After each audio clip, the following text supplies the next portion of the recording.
ഇന്നത്തെ സമകാലികത്തിൽ നമ്മുടെ കൂടെ ചേരുന്ന മഹനീയ വ്യക്തിയെ നമുക്ക് പരിചയപ്പെടുത്താം.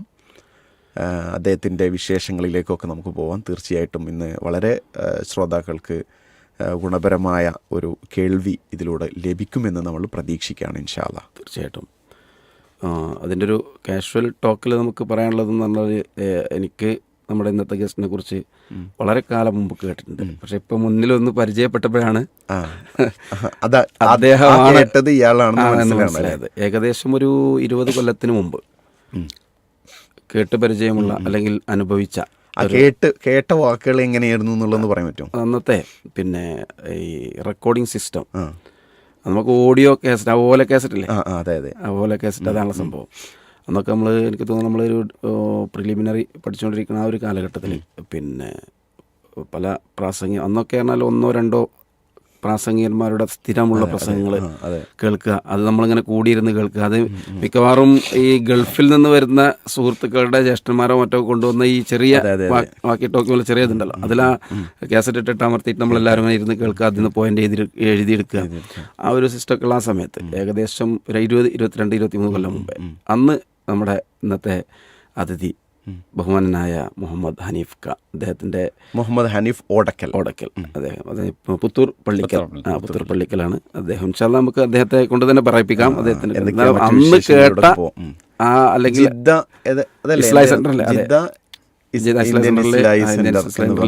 അവിടുന്ന് ഈ കാസറ്റുകൾ ഇറങ്ങും. അന്നൊക്കെ മിക്കവാറും ഗൾഫ് നാടുകളിൽ നിന്നാണ് കാസറ്റുകൾ നമുക്ക് വരിക. എന്നിട്ട് നമ്മൾ വളരെ കൗതുകത്തോട് കേൾക്കും. ഇന്നത്തെ പോലെ അല്ല, ആ സിസ്റ്റം അല്ലല്ലോ. അപ്പം അത് കേൾക്കാനും അതിൻ്റെ പിന്നിൽ പണിയെടുത്ത ഒരാൾ അന്ന് നമ്മൾ പറയാം, അത് നമ്മൾ ഹനീഫ്ക ചെയ്താൽ ആ ഹനീഫ്ക ആണ് ഇതിൻ്റെ പിന്നിൽ എന്ന രൂപത്തിലൊക്കെ പറയാറുണ്ട്. അപ്പോൾ ആ ഒരു വ്യക്തിയാണ് നമ്മുടെ മുമ്പിലുള്ളത്. ഏതായാലും നമുക്ക് നേരെ ഗസ്റ്റിലേക്ക് പോകാം. അസ്സലാമു അലൈക്കും വറഹ്മത്തുള്ളാഹി. വലൈക്കും സലാം. ഹനീഫ്ക സ്വയം ഒന്ന് പരിചയപ്പെടുത്താം ഇൻഷാ അല്ലാഹ്. ബിസ്മില്ലാ അൽഹംദുലില്ലാ അല്ലാഹുമ്മ സല്ലി അലാ മുഹമ്മദ്. എൻ്റെ പേര് മുഹമ്മദ് ഹനീഫ ഓടക്കൽ. ഞാൻ പുത്തൂർ പള്ളിക്കൽ സ്വദേശിയാണ്. എന്ന് കറക്റ്റ് പറഞ്ഞാൽ കാലിക്കറ്റ് യൂണിവേഴ്സിറ്റിക്കും കാലിക്കറ്റ് എയർപോർട്ടിനും മധ്യത്തിലായിട്ട് വരും. പിന്നെ വീട്ടിൽ ആരൊക്കെയാണ്? വീട്ടിൽ അൽഹംദുലില്ലാ ഉമ്മണ്ട്, ഭാര്യ, 6 മക്കൾ. മുതിർന്ന മകള് PG കഴിഞ്ഞു, ഇംഗ്ലീഷ്, വിവാഹം കഴിഞ്ഞു, 2 കുട്ടികൾ. ചെറിയ മകൾക്ക് 5 വയസ്സ്. പ്രവാസം അവസാനിപ്പിച്ച് ഇപ്പോൾ നാട്ടിലാണ്. ഇപ്പോൾ നാട്ടിലായിട്ട് 5 വർഷം. എത്ര വർഷത്തെ പ്രവാസം? 25 വർഷക്കാലത്തെ പ്രവാസം. അതന്നെ സമകാലികത്തിൽ ഒതുങ്ങാത്ത ഒരു ജീവിതം അവിടെ തന്നെ ഉണ്ട്. 25 വർഷത്തെ പ്രവാസം. ഇപ്പം നിർത്തിയിട്ട് 2018 നവംബർ നിർത്തി. 2018 നിർത്തി. നവംബർ. ഒരേ കൺട്രിയിലായിരുന്നു അതോ? ഒരേ കൺട്രിയിൽ, ഒരേ സ്ഥലത്ത്, ജിദ്ദയിൽ. വേറെ എവിടെയിലേക്ക് മാറിയിട്ടില്ല. ഇല്ല. അപ്പോൾ ഈ 94 മെയ് മാസത്തിലാണ് പ്രവാസം ആരംഭിക്കുന്നത്. ഈ പ്രവാസത്തെക്കുറിച്ച് പറയുമ്പോഴേ ഒരു മുവഹിദിൻ്റെ അല്ലെങ്കിൽ മുജാഹിദിൻ്റെ ഒരു പ്രവാസം എന്ന് പറയുമ്പോൾ സാധാരണ ഒരാൾക്കുടെ പ്രവാസം അത് സാധാരണ അവരുടെ ഒരു പ്രവാസം എന്നുള്ള അർത്ഥത്തിലുള്ള അനുഭവം ഉണ്ടാവും. അതിൻ്റെ പുറമെ ഒരു പ്രബോധന കാലഘട്ടം എന്ന് പറയുന്ന എടുത്തു പറയാവുന്ന ഈ 25 വർഷം ഹനീഫ് കയുടെ ജീവിതത്തിൽ പ്രബോധന മേഖലയിലേക്ക് ചിന്തിക്കുമ്പോൾ ഒരുപാട് കാര്യങ്ങൾ അവിടെ ഉണ്ടാവുന്ന. ഹനീഫ് ക ശരിക്കും ഒരു പ്രബോധന മേഖലയിലേക്ക് പോയതാളല്ല, ഒരു ജോലി തേടി തോന്നുന്നു. പിന്നെ ഇലക്ട്രോണിക്സിൽ ഡിപ്ലോമ അല്ലേ? അതെ. അപ്പം ആ ഒരു ഇതും കൂടെ ടച്ച് ചെയ്തിട്ട് വേണം പോകാൻ. ഈ ഒരു ജോലി തിരഞ്ഞെടുക്കാനുള്ള കാരണം വല്ലതും ഉണ്ടോ? അതായത് ഡിപ്ലോമ ഇലക്ട്രോണിക്സ് പഠിക്കുന്ന കാലത്തെ താല്പര്യം ഫിസിക്സിനോടാണ്. അപ്പോൾ 10ാം ക്ലാസ് കഴിഞ്ഞാൽ തന്നെ ഇലക്ട്രോണിക്സ് മേഖലയിലേക്ക് കടക്കണം എന്നാണ് ആഗ്രഹം. അങ്ങനെ നേരെ 10ാം ക്ലാസ് കഴിഞ്ഞു, ITI ഇലക്ട്രോണിക്സിൽ ഡിപ്ലോമ കഴിഞ്ഞു. 1 വർഷക്കാലം അപ്രൻറ്റിസായിട്ട് കോഴിക്കോട് വർക്ക് ചെയ്തു. അത് കഴിഞ്ഞ് 94 പ്രവാസത്തിലേക്ക് പോകുന്നത്. അന്നേയുള്ള പ്രാർത്ഥന പഠിച്ച മേഖലയിൽ ജോലി ചെയ്യുക. കാരണം അതിലാണല്ലോ നമുക്കൊരു ഇൻട്രസ്റ്റ് ഉള്ളത്. ഒരു ജോലി ഒരു ഭാരമായി മാറാതെ അതൊരു പിന്നെ സന്തോഷത്തോടു കൂടെ ചെയ്യണേ. അത് അൽഹംദുലില്ലാ 25 വർഷക്കാലവും പഠിച്ച മേഖലയിൽ ഒരു ദിവസം പോലും ബോറാവാതെ സന്തോഷത്തോടെ ജോലി ചെയ്യാൻ കഴിഞ്ഞു എന്നുള്ളത് ഒരു സംതൃപ്തിയാണ്. മാഷാ അല്ലാഹ്. അത് വളരെ പ്രാധാന്യത്തോടു കൂടി എടുത്തു പറയേണ്ട കാര്യമാണ്. സാധാരണ കുറച്ച് സമയം പോലും ഒരു സ്ഥലത്ത് നിന്ന് കഴിഞ്ഞാൽ അവിടെ മടുത്തു പോയി. ഞാൻ അതുകൊണ്ടാണ് ചോദിച്ചത്, ഇത് ഒരേ സ്ഥലത്താണോ 25 കൊല്ലം എന്നുള്ളത്. കാരണം ഞാൻ 11 കൊല്ലം ഒരൊറ്റ സ്ഥാപനത്തിൽ ജോലി ചെയ്തു. നമ്മുടെ ജോലി നമുക്കൊരു പാഷനായിട്ട് മാറുമ്പോഴാണ് ആ ഒരു ഇൻട്രസ്റ്റ് ഉണ്ടാവുന്നത്. അതിൽ ഇഖ്ലാസ് ഉണ്ടാവുമ്പോൾ. അതില്ലാത്ത ആളുകളാവുമ്പോഴാണ് സ്വാഭാവികമായിട്ടും അതിൻ്റെ മടുപ്പ് വരുന്നത്. അതെ. പിന്നെ നമ്മൾ സൂചിപ്പിച്ചപ്പോൾ നേരത്തെ പറഞ്ഞപ്പോഴേ സൂചിപ്പിച്ച കാര്യം ഇതാണ്. ഒരു പിന്നെ പ്രബോധനം എന്ന് മാത്രമല്ല ജോലിയും കൂടെ. അതെ അതെ അതെ.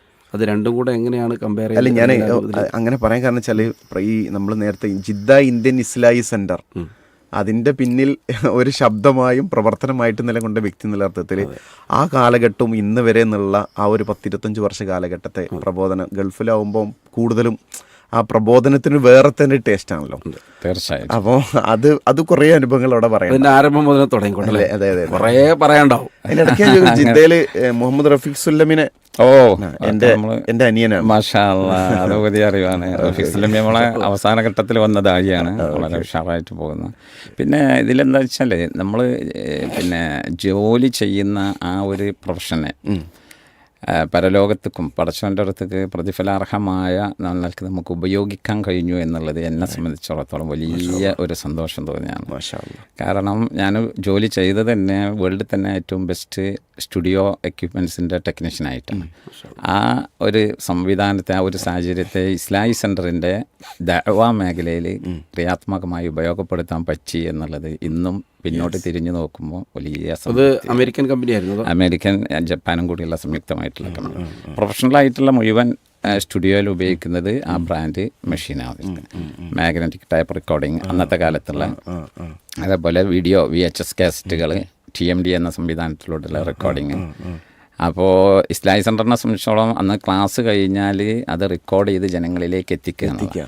അപ്പോൾ ഏകദേശം 2 മിനിറ്റ് കൊണ്ട് എത്രയോ കാസറ്റുകൾ മാസ്റ്ററിനെ ആ ക്വാളിറ്റി തന്നെ റെക്കോർഡ് ചെയ്തിട്ട് അത് ഡിസ്ട്രിബ്യൂട്ട് ചെയ്യാൻ നമുക്ക് പറ്റിയത് നമ്മളെ കമ്പനിയിലുള്ള മെഷീന് ഇതിനു വേണ്ടി നമ്മൾ ഉപയോഗിച്ചു എന്ന് എനിക്ക് തോന്നുന്നു. അക്കാലഘട്ടത്തിൽ അത്ര ക്വാളിറ്റിയിൽ റെക്കോർഡിംഗ് സംവിധാനം കൊണ്ടുവന്നതും ഈ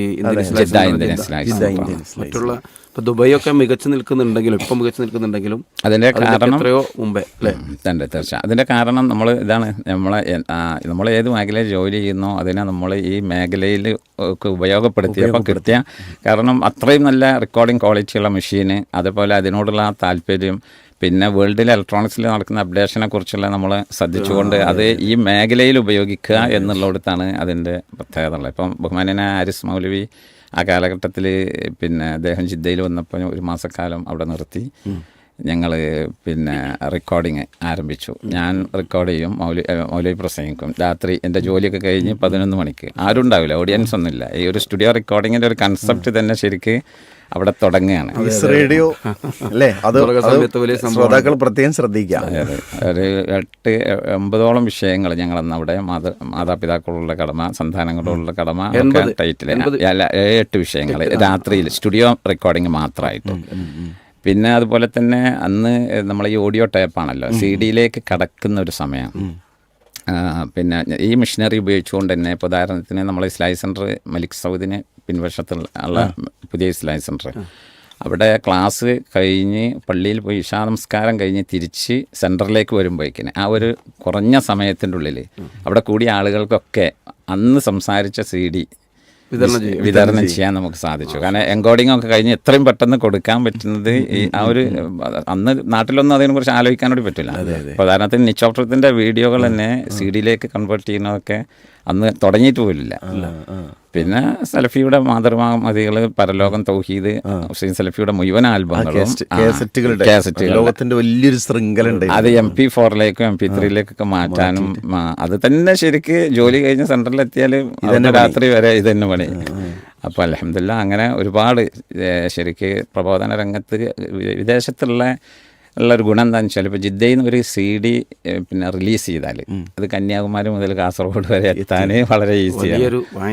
അതെ, അന്നൊക്കെ എന്ന് പറഞ്ഞാൽ പെട്ടി കെട്ടി നാട്ടിലേക്ക് പോരുമ്പോൾ ഒരു പ്രധാന സംഗതി ഇസ്ലാഹി സെൻറ്റർ വിസിറ്റ് ചെയ്യാനാണ്. വിസിറ്റ് ചെയ്തിട്ട് ആവശ്യമായ ഓഡിയോ കാസറ്റുകൾ സെലക്ട് ചെയ്യാം, വീഡിയോ കാസറ്റുകൾ സെലക്ട് ചെയ്യാം. ഞാനൊരു കാര്യം പറയാം. പിന്നെ ഞാൻ തിരുവനന്തപുരത്ത് 11 കൊല്ലം അവിടെ തിരുവനന്തപുരത്ത് വർക്ക് ചെയ്തത് 2005 മുതൽ.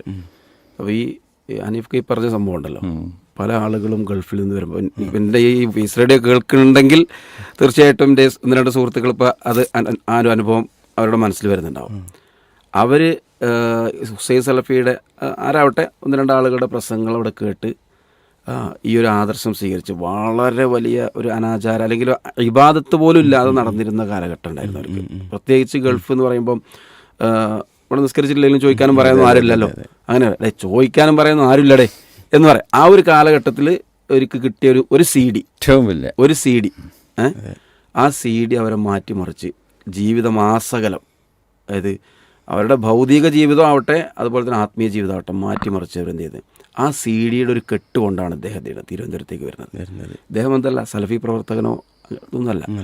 അങ്ങനെ അത് കൊണ്ടുവന്ന് ഇവിടെ ഒരു മുജാഹിദ് സെൻറ്റർ ഏതാണുള്ളതെന്ന് അന്വേഷിച്ചിട്ട് നമ്മളടുത്ത് കൊണ്ടുതരാണ്. അദ്ദേഹം അതൊന്നും മുജാഹിദായിട്ടില്ല, അല്ലെങ്കിൽ ഒരു സലഫി ആദർശം സ്വീകരിച്ചതിൻ്റെ ഉള്ളിലുണ്ട്. പുറത്ത് പറഞ്ഞ പ്രശ്നമുള്ള തിരുവനന്തപുരം മേഖലയിലെ പല ഏരിയയിൽ നമുക്ക് ഇപ്പോഴും അറിയാം. പിന്നെ ഒരു യാഥാസ്ഥിക സ്വഭാവമുള്ള ഏരിയയിലാണ് പുള്ളി. നമ്മുടെ സെൻറ്ററിൽ അവിടെ നമ്മൾ കുറച്ച് അന്ന് നമ്മൾ CD ആവശ്യമുള്ള സമയം കൂടിയാണ്. ഒരു 100 CD കൊണ്ടുവന്നിട്ട് ഇത് നിങ്ങൾ എന്ത് ചെയ്യണം, മുജാഹിദ് അല്ലാത്ത ആളുകൾക്ക് കൊടുക്കണം എന്ന് പറഞ്ഞു. അപ്പോൾ ഞാനിത് പറഞ്ഞു വെച്ചാൽ ഈ ഒരു ഗൾഫിൽ നിന്ന് അനീക്ക പറഞ്ഞില്ല, ഗൾഫിൽ നിന്ന് വരുമ്പോൾ അവരുടെ കയ്യിൽ ഇതിൻ്റെ ഒരു കവർ കൂടെ ഉണ്ടാവും. ഈ സീഡിന്റെ മുമ്പ് കാസറ്റ്, ഓഡിയോ കാസറ്റും വീഡിയോ കാസറ്റ്. ഈ ഓഡിയോ കാസറ്റാണ് CD-യേക്കാൾ വിപ്ലവം സൃഷ്ടിച്ചത്. CD വളരെ കുറഞ്ഞ സമയം നിന്നിട്ടുള്ളൂ. പക്ഷേ ഓഡിയോ കാസറ്റ് വർഷങ്ങൾ, ഈ മൊബൈലും സംവിധാനങ്ങളും, ഈവൻ നമ്മളെ കേരളത്തിലെ റേഡിയോ പോലും സൗദി അറേബ്യയിൽ റിസീവ് ചെയ്യാത്തൊരു സമയത്ത്, സിഗ്നലുകളൊന്നും ഇല്ലാത്ത സമയത്ത് ആളുകളുടെ ഏക ആശ്രയം ഇസ്ലാഹി സെൻ്ററുകളുടെ ഓഡിയോ കാസറ്റുകളാണ്. അത് മനസ്സിലാക്കിക്കൊണ്ടാണ് നമ്മൾ ഇസ്ലാഹി സെൻ്ററിൽ ഒരു ലൈബ്രറി സംവിധാനം ആരംഭിച്ചു. 10 റിയാൽ കൊടുക്കുക, 6 മാസ കാലയളവിൽ ഇഷ്ടം പോലെ യഥേഷ്ടം കാസറ്റുകൾ തിരഞ്ഞെടുക്കുകയും തിരിച്ചേൽപ്പിക്കുകയും ചെയ്യുന്ന സംവിധാനം, ലൈബ്രറി സിസ്റ്റം. അതാണ് ജിദ്ദ സംവാദം മൾട്ടിമീഡിയ ഒക്കെ വന്നത് അതിൻ്റെ ഒരു പ്രചോദനമായിട്ടാണ്. ശരിക്ക് അവിടെയാണ് പിന്നെ ഇസ്ലാഹി സെൻ്ററിൻ്റെ ലൈബ്രറി വ്യത്യസ്തമാകുന്നത്. അപ്പോൾ ആളുകൾ ഈ ജിസാന് പോലുള്ള റിമോട്ട് ഏരിയകളിലൊക്കെ സെയിൽസിന് പോകുന്ന മലയാളികൾ ആദ്യം ഇസ്ലാഹി സെൻ്ററിൽ വരും, ഈ ആൽബം കളക്ട് ചെയ്യും. എന്നിട്ട് അവർ സൗദി അറേബ്യ ഒരു റൗണ്ട് ചുറ്റി വരുമ്പോഴേക്ക് ഏകദേശം സയ്യിദ് സലഫിൻ്റെ പരലോകം 16 ഓഡിയോ ടേപ്പ് 1.5 മണിക്കൂറാണ് പെർ കാസറ്റ്. അത് ഫുള്ള് കേട്ട് കഴിഞ്ഞിട്ടുണ്ടാവും. അത് നിങ്ങൾ സ്റ്റുഡിയോയിൽ ഇരുന്നിട്ടായിരുന്നു സലഫി ഇതിങ്ങനെ പിന്നെ ഷാർജയിലെ ഇസ്ലാഹി സെൻ്റർ അദ്ദേഹത്തിൻ്റെ ക്ലാസ് ആയിരുന്നു ഇത്. ശരിക്കും ക്ലാസ് ആയിരുന്നു. അതെ, ആ ക്ലാസ് വർഷങ്ങളോളം നിലനിന്ന ക്ലാസ്സുകൾ അതങ്ങനെ റെക്കോർഡ് ചെയ്തിട്ട് പീസാക്കിയിട്ട് ഇന്നും അത് ആലോചിച്ചാൽ അത്ഭുതമാണ്. കാരണം അത്രയും എസെൻസ് ആയിട്ടുള്ള എൻ്റെ അയൽവാസിയുടെ വീട്ടില് ജിദ്ദയിൽ സയ്യിദ് അലവി എന്ന് പറഞ്ഞ ഒരാളുണ്ട്, അറിയാമെന്ന് അറിയില്ല, കാരാപുറമ്പിള്ള ഇപ്പം നാട്ടിലാണ്. മുമ്പൊരു വീട്ടില് അതിപ്പോഴും അങ്ങനെ സൂക്ഷിച്ചു മൊത്തം. അതെ, നമ്മുടെ നാട്ടിലെ ഈ ഓഡിയോ മാഗ്നറ്റിക് ടൈപ്പ് വല്ലാതെ നിൽക്കില്ല, ഫംഗസിൻ പ്രശ്നങ്ങൾ. പക്ഷെ സൗദി അറേബ്യയിൽ അന്ന് ഉപയോഗിച്ച മാസ്റ്റർ കാസറ്റുകളൊക്കെ ഇപ്പോഴും അവൈലബിൾ ആയിട്ടായിരിക്കും ഉണ്ടാവുക. അന്ന് ഇദ്ദേഹം പറഞ്ഞ പോലെ വളരെ കുറഞ്ഞ ആളുകളുടെ പ്രഭാഷണങ്ങളാണല്ലോ റെക്കോർഡ് ചെയ്ത് പോകുന്നത്. അപ്പോൾ അത് വലിയ ഒരു മാറ്റം. ഈ ആൽബങ്ങളെല്ലാം കൊണ്ട് ആണ് ആളുകൾ നാട്ടിൽ നിന്ന് ഗൾഫിൽ നിന്ന് നാട്ടിലേക്ക് വരിക. അതുകൊണ്ടാണ് ഗൾഫിൽ പോയ ഒരാൾ ഇസ്ലാഹി ആദർശം സ്വീകരിക്കുമെന്ന് പറയാനുള്ള കാരണം ഇത് മാത്രം കേൾക്കുകയാണ്. അതുകൊണ്ട് തന്നെ അവർക്ക് ഒരുപാട് അറിവ് നേടാനൊക്കെ ആ ഒരു സാഹചര്യം ഉപയോഗം വലിയ വിപ്ലവം ഉണ്ടാക്കിയിട്ടുണ്ട്. വലിയ മാത്രമല്ല, അതുകൊണ്ട് വരുമ്പോൾ പിന്നെ ഈ ആദർശം നെഞ്ചിലേറ്റി വന്നിട്ടേ പിന്നെ നാട്ടിലിത് പറയാല്ലാതെ വേറെ മാർഗമല്ല. അവർക്കത് പറയാൻ കഴിയൂല. കുടുംബ പശ്ചാത്തലം, നാട്ടിലെ പശ്ചാത്തലം, അപ്പോൾ ഈ കിറ്റും കൊണ്ടുവരികയാണ്. എന്നിട്ട് ആളുകൾ കൊടുക്കും. അത് വളരെ രഹസ്യമായിട്ട്, അത് പ്രബോധന മേഖലയിൽ ഇപ്പം അനീഫ് കാക്ക എന്ന് പറഞ്ഞാൽ ശരിക്കും അത് അനുഭവിച്ചൊരു വ്യക്തിയാണ്. ശരിക്കും ഞാനൊക്കെ ഈ പിന്നെ ഹുസൈൻ സലഫിയുടെ പരലോകമൊക്കെ, അതേപോലെ അസ്മാഉൽ ഹുസ്ന, മാതൃകാ മഹദികള്, തൗഹീദ് എല്ലാവർക്കും പറ്റൂല, അത് ഈ യാഥാസ്ഥിക ആളുകൾക്ക് കുറച്ച് പ്രയാസമാണ്. അപ്പോൾ ഈ പരലോകം കൊടുത്ത ആൾക്ക് പിറ്റത്തെ വർഷം വന്നപ്പോൾ ഞാൻ ഫീഡ്ബാക്ക് ചോദിച്ചു. അപ്പോൾ ഒരു മുസ്ലിയാർ പറഞ്ഞു, അത് വല്ലാത്തൊരു സംഭവമാണ്, ഞാനതൊരു 15 മിനിറ്റ് കേൾക്കും, പിന്നെ കുറച്ച് എൻ്റെ കൂടി കൂട്ടിയാൽ ഒരു വയലായി, ഒരു തലത്ത് പ്രസംഗിക്കാനുള്ളതായി, അത്രയും റെഫർ ചെയ്യാതെ കഴിഞ്ഞു. അത്രയും ഡീപ്പായിട്ടുള്ള റെഫർ ചെയ്തിട്ടുള്ള പിന്നെ സാധനമാണ്. പിറ്റത്തെ വർഷം തൗഹീദ് കൊടുത്തപ്പോൾ ഇത് ആ ആള് തന്നെയാണോ എന്നാണ് അദ്ദേഹത്തിന് സംശയം. കാരണം ഒന്ന് പരലോകമാണ്, അതിന് അഭിപ്രായവ്യത്യാസമല്ല. തൗഹീദ് കണിശമായ രൂപത്തിൽ പറഞ്ഞപ്പോൾ അതിനോട് യോജിക്കാൻ പറ്റാത്ത പേരാണ്. അപ്പോൾ പറയാൻ എന്താ വെച്ചാൽ ആ മേഖല വലിയ ഒരു സംഭവമായിരുന്നു. ഒരുപാട് വർഷക്കാലം നീണ്ടു നിന്ന ഒരു പ്രബോധന സംവിധാനം തന്നെ. നമ്മൾ ഒരു ഭാഗം പറയണം, ഇതിപ്പം അനീഫ് ഖാനെ 1 or 2 സമകാലിക പ്രോഗ്രാമിൽ കിട്ടിയിട്ട് കാര്യമില്ല. ഇൻഷാല്ലാ മറ്റൊരു സമയത്തേക്ക് കൂടെ നമുക്ക് പറയാം. ഇത് പിന്നെ അനീഫ് ഖാ ഈ പറഞ്ഞുകൊണ്ട് കേൾക്കൊണ്ടിരിക്കുമ്പോൾ ആളുകൾ വിചാരിക്കും ഇതൊരു ഇസ്ലാഹി സെൻ്റർ പ്രവർത്തകനായിട്ട് പോയ ആളാണോ, ഒരു ദായിയായിട്ട് പോയാണോ? അല്ലല്ലോ. ഒരു കമ്പനി ജോലി ചെയ്തുകൊണ്ടിരിക്കേണ്ടതൊക്കെ ചെയ്തുകൊണ്ടിരിക്കുന്നത്. അൽഹംദുലില്ലാഹ്, അള്ളാഹു അത് കബൂലാക്കുമാറാവട്ടെ. ഒപ്പം അതിൻ്റെ കൂടെ നമുക്കറിയേണ്ടത്, ഇപ്പോൾ കമ്പനികളിൽ വർക്ക് ചെയ്യുന്ന ഇതേപോലെ ചാൻസ് കിട്ടിയാൽ വർക്ക് ചെയ്യാവുന്ന, അല്ലാതെ പ്രബോധന മേഖലയിലേക്ക് ഇറങ്ങാവുന്ന ഒരുപാട് ആളുകളുണ്ട്.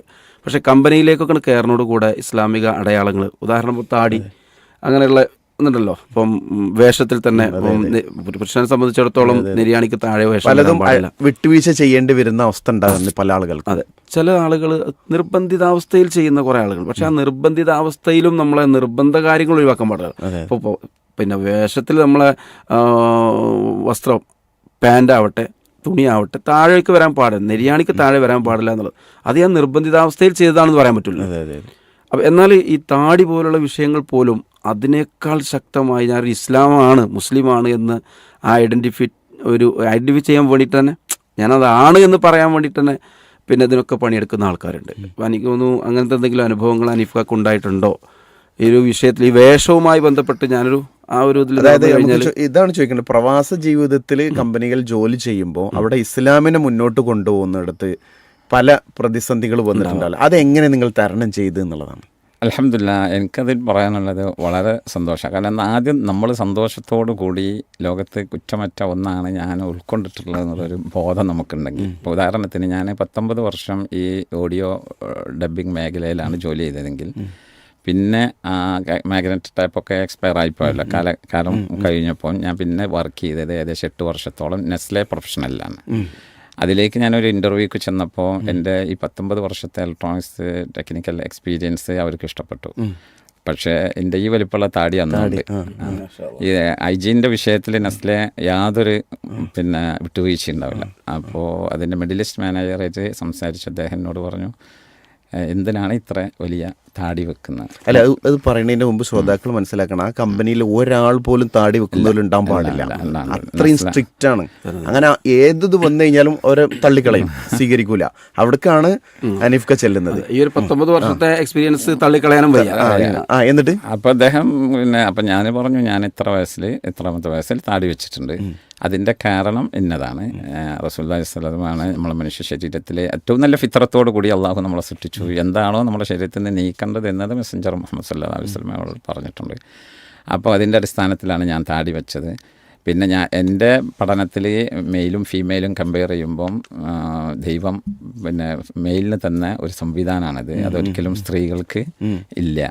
അത് ഇനി അനിമൽസിലേക്ക് പോയാലും അങ്ങനെ തന്നെയാണ്. അപ്പോൾ അദ്ദേഹത്തിന് അത് വലിയൊരു ഇതായി തോന്നി, എന്നോടൊന്ന് വിശദീകരിക്കാൻ പറഞ്ഞു. അപ്പോൾ ഞാൻ പറഞ്ഞു, ഇങ്ങനെ ഇപ്പം സിംഹം ആണോ പെണ്ണോ നോക്കുമ്പോൾ ആണാണ് ഭംഗി, താടിയും കാര്യങ്ങളൊക്കെ ആയിട്ട്. അത് പിന്നെ ചിക്കൻ്റെ അവസ്ഥയിലേക്ക് പോയാലും മെയിലും ഫീമെയിലും നോക്കുമ്പോൾ മെയിലിനാണ് പൂവുണ്ട്, പിന്നെ താടിയൊക്കെ ഉണ്ട്. അതുപോലെ തന്നെ പശു, കാള, അങ്ങനെ ഒരു 3-4 അദ്ദേഹത്തിന് അത് വലിയ സന്തോഷമായി ആ സംസാരം. അങ്ങനെ അദ്ദേഹം എന്നെ സെലക്ട് ചെയ്തു. പിന്നെ എവിടെ നെസ്ലയിൽ മീറ്റിംഗ് ഉണ്ടാകുമ്പോൾ ഇതെടുത്ത് ഉദ്ധരിക്കും. ഈ അനീഫ ഇങ്ങനെ ഒരു സംഭവം പറഞ്ഞു, അതിൻ്റെ ശേഷമാണ് ഞാൻ താടി വെച്ചത്. അലി മൻസൂർ അദ്ദേഹത്തിൻ്റെ പേര്. പക്ഷേ അദ്ദേഹത്തിന് ഇസ്ലാമിനെ കുറിച്ച് ഒന്നും പഠിച്ചിട്ടൊന്നും ഇല്ലാത്ത ഒരാളായിരുന്നു. പക്ഷേ ഞാൻ പറഞ്ഞത്, ഇവിടെ നമ്മൾ ഒരു സംഗതി പ്രസൻറ്റ് ചെയ്യുമ്പോൾ അതിൽ നമുക്ക് ആത്മാഭിമാനം ഉണ്ട് എന്ന് പറയുമ്പോൾ അതിൻ്റെ യാഥാർത്ഥ്യം ഉൾക്കൊള്ളാൻ ആൾക്കാർ തയ്യാറാവും. അതുപോലെ തന്നെ വേറൊരു അനുഭവമുള്ളത് എന്താ വെച്ചാൽ, നമ്മൾ ഈ ബർത്ത്ഡേകളൊക്കെ ഉണ്ടാകും, മറ്റേ നെസ്ലെ പോലത്തെ കമ്പനികളിലൊക്കെ കാര്യമായിട്ടുണ്ടാകുന്ന. അപ്പോൾ അതിൽ നമ്മളെ പങ്കാളിത്തം ഇല്ലാതാവുമ്പോൾ അവർ ചോദിക്കുമ്പോൾ നമ്മൾ എന്തുകൊണ്ടാണ് പ്രകൃതിമതമായ ഇസ്ലാമിൽ ബർത്ത്ഡേക്ക് ഉണ്ടാകുന്ന പ്രയാസങ്ങൾ എന്ത് എന്ന് വിശദീകരിച്ചു കൊടുത്തപ്പോൾ അതും അവരെ സംബന്ധിച്ചോളത്തോളം വലിയൊരു അറിവ്. അതിൻ്റെ പേരിൽ നമ്മളോട് സന്തോഷമാണല്ലേ, അല്ലാതെ വിയോജിപ്പല്ല. അപ്പോൾ അത് നമ്മുടെ നിലപാട് നമ്മൾ കൃത്യമായിട്ട് പറയാം. അതിന് മടിക്കുമ്പോഴാണ് ഇത് ഒരു മോശമാണ്, അല്ലെങ്കിൽ എനിക്ക് ഇവിടെ പ്രയാസം ഉണ്ടാകും നമുക്ക് തോന്നുമ്പോഴാണ് അതൊരു പ്രയാസമായി മാറുന്നത്. നമുക്കൊരു അപകർഷതാബോധം ഉള്ളിലുണ്ടെങ്കിൽ അതെങ്ങനെയാലും മറ്റുള്ളവരെ അത് ഐഡന്റിഫൈ ചെയ്യും.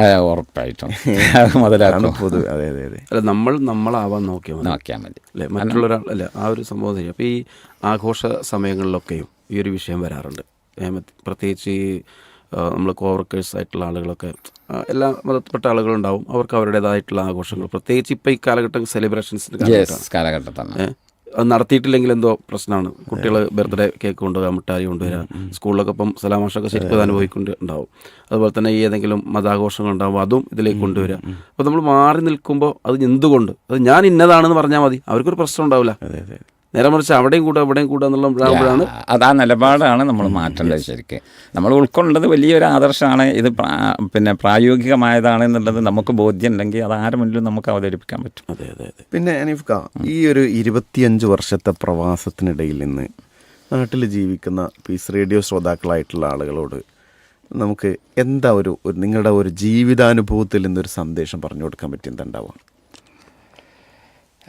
പ്രധാനമായിട്ടും പറയാനുള്ളത് എന്നെ സംബന്ധിച്ചിടത്തോളം പ്രവാസം ഒരു അനുഗ്രഹമായിട്ടാണ്. അത് സാമ്പത്തിക അനുഗ്രഹമല്ല ഞാൻ ഉദ്ദേശിക്കുന്നത്. ഒരുപാട് ആളുകളെ പരിചയപ്പെടാൻ, വ്യത്യസ്ത മേഖലകളെക്കുറിച്ച് നമുക്ക് തൊട്ടറിയാൻ. ഇപ്പോൾ ഉദാഹരണത്തിന് എനിക്ക് പിന്നെ ഞാൻ പറഞ്ഞല്ലോ, ഈ 2 മേഖലയിൽ ജോലി ചെയ്തപ്പോഴും സൗദി അറേബ്യയിൽ തന്നെയുള്ള പ്രിൻസ് പാലസുകൾ വരെ നമുക്ക് എൻട്രി കിട്ടുകയാണ്. അതുകൊണ്ട് തന്നെ അവിടെ രാജാക്കന്മാരും വലിയ വലിയ നെസ്കഫേൻ്റെ മെഷീൻ ഇല്ലാത്ത വലിയ ഓഫീസുകൾ ഉണ്ടാവില്ല. അപ്പോൾ അവിടെ ടെക്നിക്കൽ മേഖല ആയതുകൊണ്ട്, പ്രത്യേകിച്ച് ഒരു മുസ്ലിം ആയതുകൊണ്ട്, ഉദാഹരണത്തിന് ഹറമിൻ്റെ പിന്നെ മക്കയുടെ അടുത്തുള്ള പാലസുകൾക്ക് വരെ നമുക്കാണ് എൻട്രി കിട്ടുന്നത്. മറ്റുള്ളവർക്ക് അവർക്ക് പ്രവേശനം പ്രയാസമാണല്ലോ. അപ്പോൾ അതൊക്കെ വലിയ ഒരു അനുഗ്രഹം. അപ്പം ഞാൻ പറയുന്നത്, നമ്മൾ ഏത് മേഖലയിൽ ജോലി ചെയ്യുമ്പോഴും നമ്മൾ ഉൾക്കൊണ്ട ആശയവും മതവും അത് മുറുകെ പിടിച്ചുകൊണ്ട് തന്നെ അത് എന്തുകൊണ്ട് എന്നതിന് കൃത്യമായ വിശദീകരണം നൽകി നമ്മൾ സന്തോഷത്തോടു കൂടി മുന്നോട്ട് പോവുക എന്നുള്ളതാണ് എനിക്ക് ഈ വിഷയത്തിൽ. അല്ലാതെ പ്രവാസിയാണ് എന്നുള്ളത് കേൾക്കുമ്പോഴേക്കും തന്നെ നമ്മളെ നാട്ടിലൊരു ഫീഡ്ബാക്ക് നേരെ ഓപ്പോസിറ്റാണ്. പക്ഷെ പ്രവാസം കൊണ്ടാണ് അൽഹംദുലില്ലാഹ് നമ്മുടെ നാടിന് ഈ മാറ്റങ്ങളുണ്ടായതും കാര്യങ്ങളൊക്കെ. തീർച്ചയായിട്ടും ഭൗതികമായ മാറ്റങ്ങൾക്കപ്പുറം ആത്മീയമായ മാറ്റങ്ങളും തീർച്ചയായിട്ടും അതിൻ്റെ പിന്നിലാണ് ഉണ്ടായിട്ടുള്ളത്. ഇപ്പം ലാസ്റ്റ് അവിടെ മതിയാക്കി പോകുന്നത് 2018 നവംബറിൽ. അപ്പം അത്ര വലിയ കാലമായിട്ടില്ല, 5 വർഷമായത്. അപ്പം നിങ്ങൾ ആ ചെല്ലുന്ന സമയത്തും ലാസ്റ്റ് പോരുന്ന സമയത്തുണ്ടായിരുന്ന പിന്നെ ഈ ദഅ്വ രംഗത്തിൽ അല്ലെങ്കിൽ പ്രബോധന രംഗത്തുള്ള മാറ്റങ്ങൾ എങ്ങനെയാണ്? വലിയ മാറ്റങ്ങളാണ്. കാരണം അന്ന് മറ്റൊന്നും ശ്രദ്ധിക്കാനില്ല. ഒരു പ്രവാസിയെ സംബന്ധിച്ചിടത്തോളം അവന് പ്രവാസ ജീവിതത്തിലേക്ക് പോയി അവിടുന്ന് അവൻ സമ്പാദിച്ചു കുടുംബത്തെ പോറ്റുക എന്നുള്ളതാണ്. അപ്പോൾ അവിടെ എൻ്റർടൈൻമെൻറ്റുകളൊന്നുമില്ല, പ്രത്യേകിച്ച് സൗദി അറേബ്യയിൽ. അപ്പോൾ വീക്കെൻഡിൽ വെള്ളിയാഴ്ച എന്നും ഇസ്ലാമിക് സെൻറ്ററിൽ വരിക, ക്ലാസ്സുകൾ കേൾക്കുക, ഹജ്ജ് പോലുള്ള സംവിധാനങ്ങൾ വരുമ്പോൾ അൽഹംദുലില്ലാഹ് അതിനു വേണ്ട പ്രിപ്പറേഷനുകളൊക്കെ ചെയ്യുക, എല്ലാ ഒഴിവ് കിട്ടുന്ന സമയത്ത് ഉംറക്ക് പോവുക. ഇതൊക്കെയാണ് ഒരു മലയാളിയുടെ പ്രവാസ ജീവിതം. അപ്പോൾ അൽഹംദുലില്ലാഹ് എനിക്കും ഒരു 1.5 പതിറ്റാണ്ട് കാലം ഹാജിമാർക്ക് സേവനം ചെയ്യാനും ഹജ്ജുമായി ബന്ധപ്പെട്ട് എന്തായാലും നമുക്ക് സാധിച്ചു. ഹനീഫ്ക്കായെ വീണ്ടും ഒന്ന് വരുത്തണം. നമുക്ക് ഒരു സമയമായിട്ട് തന്നെ ആ ഒരു വിഷയം നമ്മുടെ എനിക്ക് തോന്നുന്നു സമയകാലികത്തിന്റെ 25 മിനിറ്റ് പോയതറിഞ്ഞിട്ടില്ല. അപ്പോൾ ശ്രോതാക്കൾ, നമ്മുടെ സമകാലികത്തിന്റെ സമയം അവസാനിച്ചിരിക്കുന്നത് കൊണ്ട് തന്നെ ഹനീഫ്ക്കായിട്ടുള്ള വിശേഷങ്ങൾ കാര്യങ്ങൾ മറ്റൊരു സന്ദർഭത്തിൽ ഇതുപോലെ നമുക്ക് റേഡിയോയിലൂടെ കേൾക്കാൻ കഴിയുമെന്ന് വിചാരിക്കുകയാണ് പൂർണ്ണമായ രൂപത്തിൽ. ഏതായിരുന്നാലും ഇന്നത്തെ നമ്മുടെ കൂടെ പങ്കെടുത്ത മുഹമ്മദ് ഹനീഫ ഓടക്കൽ, അദ്ദേഹത്തിൻ്റെ ജീവിത അനുഭവങ്ങളും പ്രത്യേകിച്ച് പ്രവാസ ജീവിതവുമായി ബന്ധപ്പെട്ട ഒട്ടേറെ കാര്യങ്ങൾ നമ്മൾ കേൾക്കുകയുണ്ടായി. ഇതിൽ പങ്കെടുത്തതിന് ഹനീഫർക്ക് പ്രത്യേകമായ റേഡിയോയുടെ നന്ദി അറിയിക്കുകയാണ്.